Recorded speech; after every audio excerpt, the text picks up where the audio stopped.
이성재 멘토님, 경기 남부 지역, 용인하고 화성 등 이런 데를 찝어주셨죠. 개발 호재에 따른 부동산 투자에 대해서 좀 더 구체적이고 상세한 시리즈 영상 꼭 부탁드립니다. 멘토님이나 실제 회원님들의 성공 투자 사례까지 세세하게 언급해 주시면 좋겠습니다. 늘 애청하고 있습니다. 이렇게 좋은 말씀 주셨어요. 제가 뭐 이게 좋아요, 저게 좋아요 라는 설명보다 그래서 이렇게 우리가 샀는데 이걸로 지금 얼마 벌었어요? 여러분들 이게 궁금한 거 아니에요? 그래서 실질적으로 저희가 이 개발 계획은 언제 떨어진 거였냐면 3년 됐나요? 부동산에 관심이 있었던 분들은 알 텐데 SK 하이닉스가 새로 부지를 선정해가지고 공장을 더 짓겠다고 반도체가 이제 굉장히 열기가 뜨거워지면서 가장 뜨거운 감자가 이제 이천하고 경기도 이천하고 용인시 처인구였어요. 둘 중에 아마 한 군데가 선정이 되는 그런 상황이었는데 용인시 처인구가 선정이 됐습니다. 많은 분들은 이천에 원래 부지가 조성이 돼 있기 때문에 더 뭐 확장돼 가지고 이천에 뭐가 더 생기지 않겠냐, 기왕에 있는데 옆에서 확장하지 않겠냐 라고 많은 분들이 또 생각을 했었는데 실제로는 어때요? 용인시 처인구가 선정이 됐습니다. 예, 그 이유는, 대표적인 이유는 여러분들이 방송을 제가 그저께 방송인가 보신 분들은 아시겠지만 경기도 이천은 무슨 지역이라고요? 자연보호구역이죠. 자연보호구역이에요. 기업이 뭔가를 창출하기가 굉장히 어려운 요건에 많이 갇혀 있는 곳이라는 거죠. 그래서 기존에 있었으니까 뭐 어쩔 수 없이 놓기는 운영은 하고 있는데 실질적으로는 성장관리 권역인 용인시 처인구 서쪽 지구로 올 수밖에 없는 상황이 될 거를 저희도 알고 있었고 역시 선정이 됐습니다. 저희는 당연히 되고 나서 매입했어요. 되기 전에 했던 건 아니고 되고 나서 매입을 했는데 매입하고 나서 어떤 결과가 있었는지 사건 번호하고 함께 스토리 말씀드릴게요. 2020 타경 5210번이고요. 근린생활시설 창고로 당시에는 사용되어지고 있는 물건이었어요. 대지가 898평 되고요. 건물 면적은 이제 159평 해가지고 여기 세 동입니다. 세 동. 창고가 이렇게 이 창고 건물이 굉장히 오래되고 연식도 좀 있어 보입니다. 여러분 가끔 자주 이런 거 물어보세요. 신축 건물이 더 좋은 거 아닌가요? 얘기하는데 공장 창고에서는 물론 신축 건물이 약간 좋기는 한데 이게 신축 건물이 중요한 게 아니라 이게 어떤 업체를 임차인으로 들이느냐가 굉장히 중요해요. 왜냐면 저희 같은 경우는 포천에도 저희가 공장 낙찰 받은 게 있는데 근데 이제 자원순환 시설이에요. 그러다 보니까 지게차도 왔다 갔다 하고 막 부딪히고 막 이래가지고 연식이 5년인가 밖에 안 됐는데도 굉장히 허름해 보입니다. 근데요, 양지 창고는요, 당시에 골프 용품을 보관하는 용도로 사용하셨던 사장님께서 오랜 동안 사용하셨던 물건입니다. 예, 그래가지고 이게 깔끔하게 연식은 좀 색이 바래서 있어 보이나 실제로는 굉장히 내부도 깔끔했었어요. 예, 근데 단점은 하나 있습니다. 여기 보세요. 이 모래 있죠, 모래. 바닥이 모래로 되어 있으면 임차인이 됐든 매수인이 됐든 안 좋아합니다. 왜요?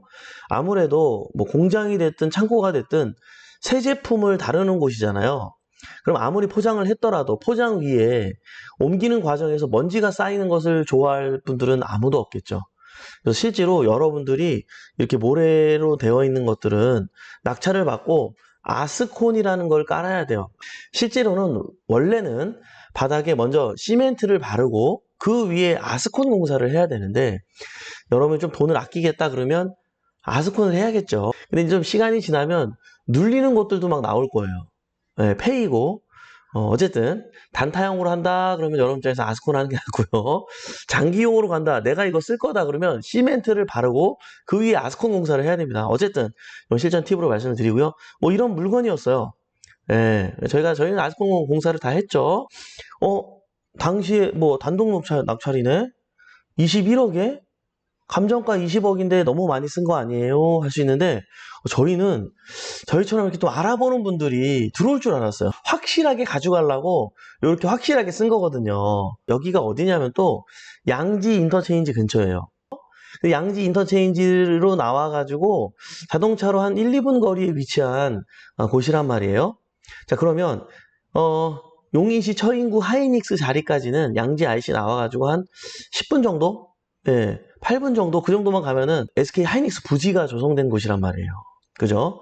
자, 그러면 우리 물건은, SK 하이닉스 주변에 있는 것도 나쁘지 않지만, 결국에는 인터체인지에 가깝게 있는 게 더 좋거든요. 그래서 저희는 그런 상황을 알고 있었기 때문에 이 물건에 대해서 관심을 가졌던 거죠. 실제로 이 당시에 이런 걸 사고 싶어도 매물이 많지도 않았어요. 지금도 마찬가지예요. 이게 저희가 낙찰받은 게 21년도 2월 5일입니다. 21년도 2월 5일이고 잔금 납부가 저희가 3월 24일 날 했네요. 그죠? 2년 반 정도가 지났는데요. 당시에도 사실은 저희가 21억에 받았는데 누가 26억에 사겠다 그랬었어요. 단타로 만약에 5억을 넣었다면 5억을 벌 수 있는 거니까. 그죠? 근데 그것보다도 이 개발 내용 때문에 더 오를 걸 알고 있었기 때문에 당연히 우린 팔 수가 없었죠. 그래서 지금 2년 반이 지난 지금 이 시점에는 얼마에 내놨을까요? 38억에 내놨습니다.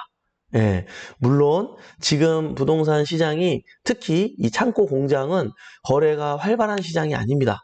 왜냐하면 이런 거를 거래하고 싶은 사람들은 경기가 좋거나 아니면 금리가 낮거나 이래야 사업을 더 확장해야 해서 지금 있는 곳이 너무 좁아서 넓히거나 아니면 공장이 하나 더 필요해서 임대로 오거나 기왕에 금리가 싸면 사야지 이런 생각도 할 텐데 지금 사실 그런 여건으로 봤을 때는 최악입니다. 왜요? 금리도 높아요. 그래서 대출을 많이 받아야 되는데 대출을 받아서 이자 내는 것도 녹록지 않아요. 그럼 장사라도 잘 돼야 되는데 장사도 힘들단 말이에요. 만약에 어떤 사업을 하는데 필요해서 대출을 받았는데 그 돈을 한 달에 1,000만 원씩 내고 있었다면 지금 2,000만 원, 2,500만 원, 3,000만 원 내는 분들도 있어요. 금리가 올라서. 그러면 자, 지금 그 금리가 높아가지고 이자 나가는 것도 힘든데 새로운 신규 대출을 일으키는 게 그분들 입장에서 쉬울까요? 어려운 일이란 말이에요. 저희도 물론 지금 시세대로 38억에 내놓기는 했지만 거래가 될 수 있는 상황은 아니에요. 물론 이 가격에 대해서 굉장히 깎아준다면 거래가 되겠죠. 그러나 그럴 필요 있나요? 월세 잘 나오는데요. 그 월세 받아가지고 이자 잘 내고 있는데 그죠? 네, 우리 입장에선 팔 필요가 없죠. 부동산 시장이 좋을 때 경기도 살아나고 금리도 낮아지는 내년 연말쯤으로 보는데요. 예, 그때에는 매도가 잘 될 것으로 보여집니다. 그때 팔아야 돼요. 여러분들이 지금 공장 찾고 오늘 제 얘기 듣고 관심을 많이 갖는 분들 분명히 계실 거예요. 계실 건데 중요한 건 뭐다? 굳이 급하게 지금 팔려고 낙찰받으면 안 된다. 요거를 꼭 유념하셨으면 좋겠어요. 그때는 코로나 막 돈 많이 풀고 그래서 그런 거 아니에요. 그럴 수 있는데요. 모든 지역이 이렇게 다 올랐을까요? 그렇진 않다니까요. 특히 이 지역이 더 오를 수 있었던 이유는 용인시 처인구의 SK 하이닉스 그 포인트가 있었다는 것을 잊으시면 안 되는 거예요.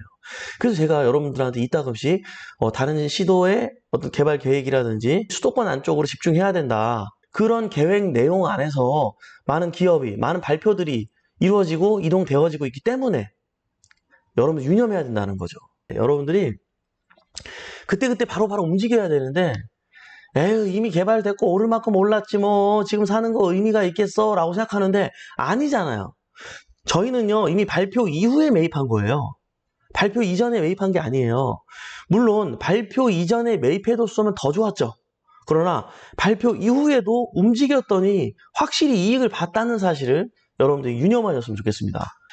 오늘도 이렇게 유한한 인생에서 소중한 시간을 함께해 주신 여러분 대단히 감사합니다. 매일 아침 행복한 부자가 되고 싶다면 부모님 경매와 함께 하시죠. 저는 또 내일 아침에 활기찬 모습으로 찾아뵙도록 하겠습니다. 지금까지 백복션의 성재 멘토였습니다. 우리 같이 잘 됩시다. 화이팅!